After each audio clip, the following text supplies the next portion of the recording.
যেই দেশে 7 বছরের শিশুকে ধর্ষণ করে হত্যা করা হয়, এমন দেশে সন্তান জন্ম দেওয়া তো পাপ। ওই দেশে গরম না, একদিন আল্লাহর গজব নাজিল হইব, কথাটা একদিন মিলাইয়া নিও।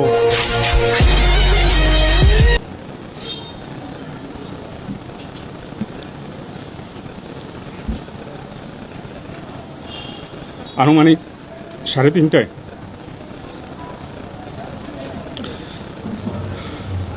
জনৈক ব্যক্তি জানান তার মেয়ের লাশ পাওয়া গিয়েছে একটি ধানের জমিতে। মা দ্রুততার সাথে ছুটে যান এবং লাশটি তার মেয়ের বলে শনাক্ত করেন। বাচ্চাটি যখন চিৎকার করছিল তখনই তাকে মুখ এবং গলা টিপে তাকে হত্যা করে। 29শে এপ্রিল, জাস্ট দুদিন আগেই কুমিল্লা জেলার সদর দক্ষিণ থানাধীন এলাকায় একটি শিশু মেয়ে সন্তানকে নৃশংসভাবে ধর্ষণ এবং হত্যাকাণ্ডের ঘটনা ঘটে। হৃদয় বিদারক এই ঘটনাটি সামাজিক যোগাযোগ মাধ্যম এবং প্রিন্ট ইলেকট্রনিক মিডিয়াতে ব্যাপকভাবে প্রচারিত হয় এবং দেশব্যাপী আলোচনার সৃষ্টি করে। বিষয়টি আমাদের নজর আসার সাথে সাথেই আমরা এ বিষয়ে তদন্ত শুরু করি এবং অপরাধীকে দ্রুততার সাথে আমরা আইনের আওতায় নিয়ে আসার জন্য কাজ শুরু করি। একমাত্র ওয়ালটন এসি দিচ্ছে 1 বছরের রিপ্লেসমেন্ট গ্যারান্টি এবং কম্প্রেসারের 10 বছরের গ্যারান্টি। এরই ধারাবাহিকতায় গতকাল রাত আনুমানিক 11টায় আমরা চাঁদপুরের শাহরাস্তি থানাধীন এলাকা থেকে আমরা অপরাধী যে অভিযুক্ত ধর্ষণ এবং হত্যাকাণ্ডের ঘটনায় মফিজুল ইসলাম প্রকাশ মফুকে আমরা গ্রেফতার করতে সক্ষম হই।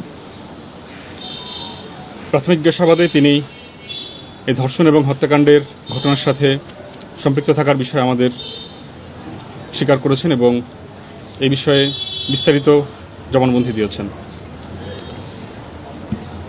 স্থানীয় সূত্রে জানা যায় ভিকটিমের পিতা সংযুক্ত আরব আমিরাত প্রবাসী এবং মাতা গৃহিণী এবং ভিকটিম শিশু মেয়েটি একটি স্থানীয় স্কুলে ক্লাস 3তে অধ্যয়নরত ছিল। এই গ্রীষ্মের এই তাপদাহে স্কুলের সময় সকাল 7টা থেকে 10টা পর্যন্ত ছিল এবং ওই দিন সকালে মেয়েটি স্কুলে যায়। সকালে 11টা বেজে যাওয়ার পরেও যখন সন্তান বাসায় ফেরেনি তখন মা চিন্তিত হয়ে পড়ে এবং মেয়ের খোঁজে বের হয়ে যায়।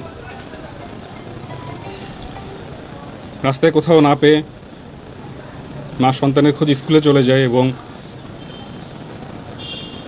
শিক্ষকদের জিজ্ঞাসাবাদে তিনি জানেন তার মেয়ে চলে গিয়েছে 10টার পরেই।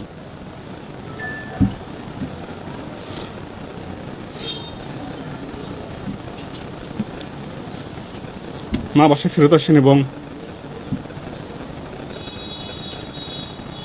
দুপুর আনুমানিক 3:30টায়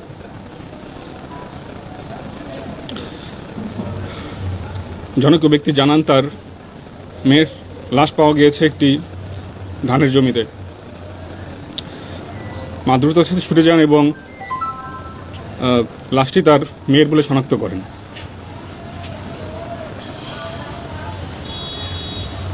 এ সময় জনৈক ব্যক্তি জানান যে তিনি অভিযুক্ত মফিজুল ইসলাম প্রকাশ বা মফুকে তিনি সকাল 11টার দিকে এই বাঁশঝাড়ের ভিতর থেকে দ্রুততার সাথে বের হয়ে যেতে দেখেছেন। আমরা অবিলম্বে তার খোঁজ করি এবং তাকে আমরা গতকাল ধৃত করি। জিজ্ঞাসাবাদে তিনি জানান তিনি ভিকটিমের প্রতিবেশী এবং পুরো পরিচিত এবং এই সুযোগ পেয়ে তিনি নেন। তিনি জানতেন কোন সময় স্কুল থেকে মেয়েটি ফিরে আসবে।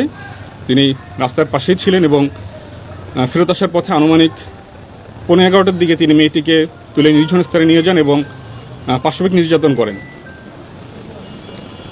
এবং নির্যাতনের এক পর্যায়ে তিনি মেয়েটি চিৎকার করলে তাকে মুখ এবং গলা চিপে তাকে হত্যা করেন।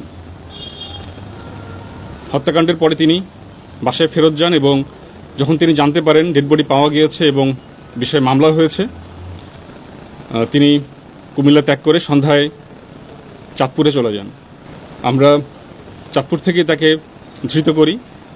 আমরা প্রাথমিকভাবে জানতে পেরেছি তিনি একজন মাদকসেবী।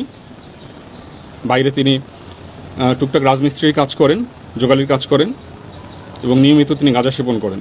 র্যাব 11 সবসময় সামাজিক যে কোনো অপরাধ দমনের ক্ষেত্রে বদ্ধপরিকর এবং আমরা আশা করি এই ঘৃণ্য অপরাধী